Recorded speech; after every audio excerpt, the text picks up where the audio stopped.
Okey. Ya. Tu berkenaan dengan PKP dan darurat ni. Selagi ada PKP, macam mana tentang darurat ni maksudnya? Adakah dia punya perintah tu berkaitan? Kalau tanya saya secara peribadi, sebaik saja diumumkan darurat dan parlimen digantung. Sepatutnya kabinet tu dah tak berfungsi. Jadi apa keputusan kabinet ni semua sepatutnya ke longkang.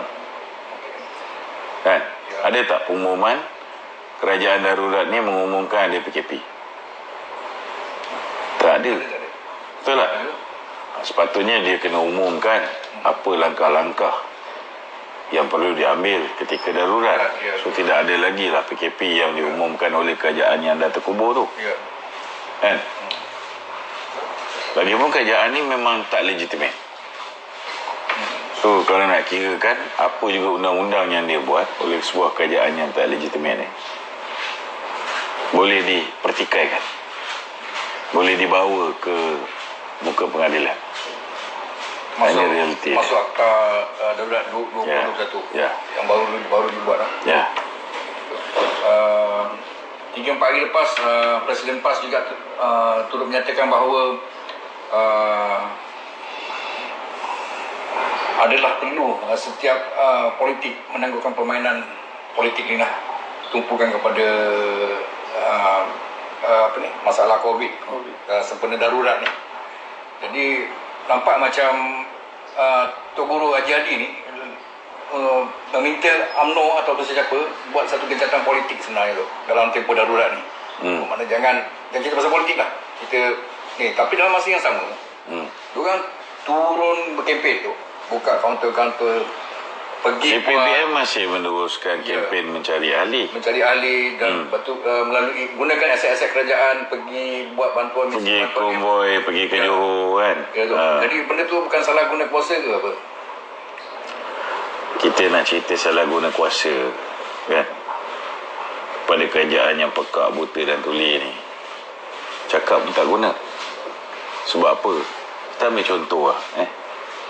Sekarang ni kita tunggu-tunggu apa solusi kerajaan dalam menyelesaikan masalah COVID. Hari ni baru kita tahu bahawa solusi terbaik nak memastikan COVID ni dapat sembuh dengan segera ialah dengan membina Dewan.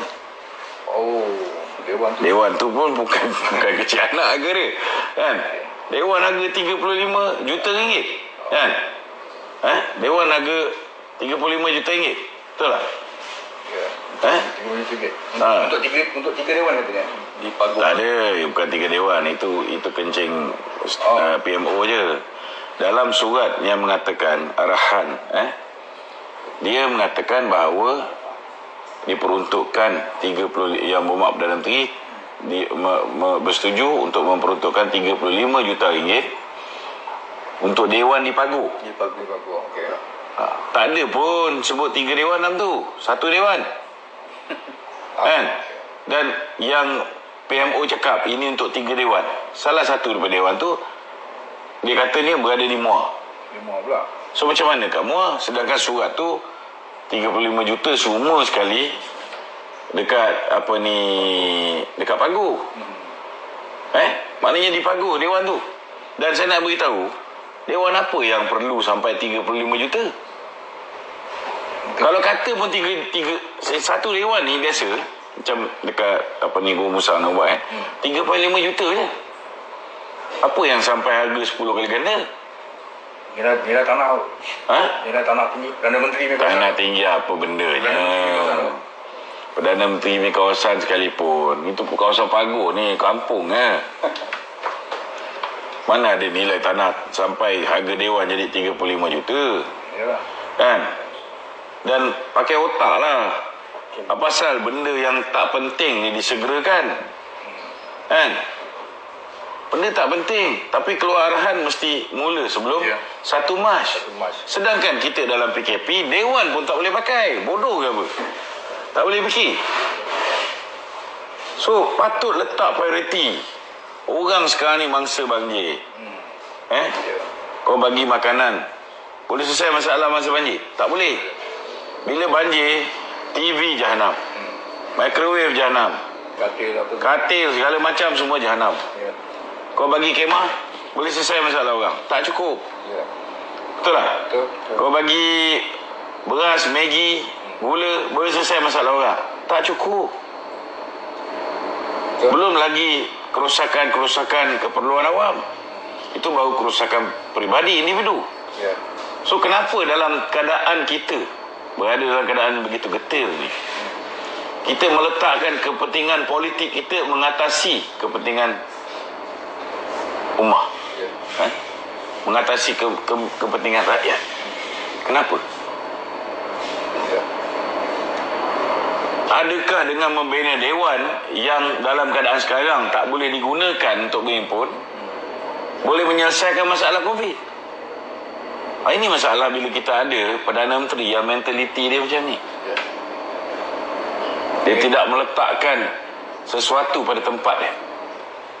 Ini ada netizen celah tu. 35 celah. juta tu mungkin dia nak beli orang UMNO kat Bagus tu.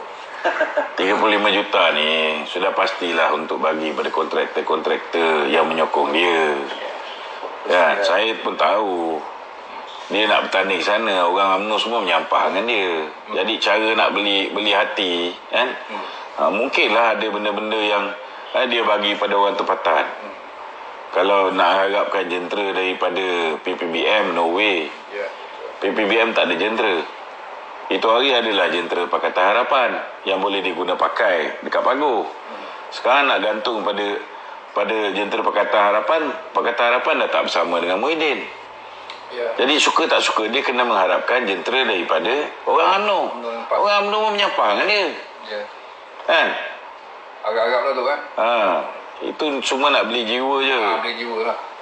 Tapi kenapa Beli cawangan tu. orang suruh kau buat pilihan raya, engkau buat darurat?